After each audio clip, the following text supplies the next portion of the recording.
When a movie or a show does it right, it's a feeling that you get from watching it. It's a feeling that immerses you in the world that's being presented to you, and you forget that you're watching actors.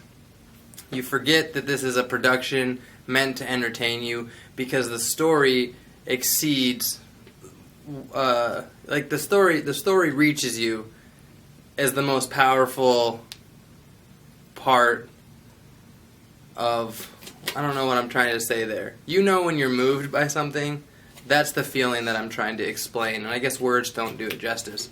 For me, right now, that show is Game of Thrones.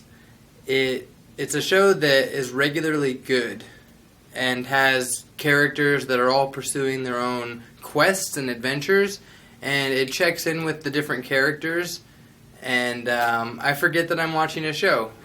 I care about the success of these characters, and like when they come back to life and things like that, it's a big deal for the show's audience.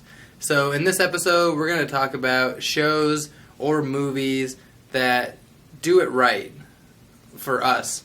So if you have any of those shows that just are your favorite and they're very immersive, let us know. There are movies or television shows, any kind of online shows that when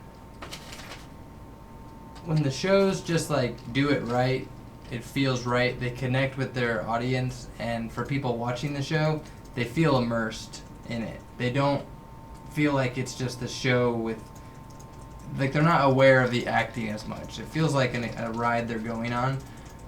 Right now, a show for a lot of people is Game of Thrones, like that for me. Mm-hmm. There's so many characters, and I feel invested in most of them, and they feel real. It doesn't feel like a show when I watch it. So I want to talk about our shows like that. I guess a show like that for me is definitely Game of Thrones also. It's just, man, I've never had something grip me like that. That and House of Cards, I think, are a tie. They're so different, but the grip is so strong. It's crazy. Oh, I've already talked about Contact a whole lot, but that's another one for me. Just can't get enough of that one. I do find myself immersed in movies. Mm-hmm. Like, I rewatched Independence Day, the first one recently, and I just love it. I think it's in my top 5 movies of all time. It's got everything. It's got relationship stuff. It's got action. It's got chase scenes. It's got drama. It's got getting back together. It's got mystery. Mm-hmm. It's got everything. Yeah. It is pretty good. I really like that movie.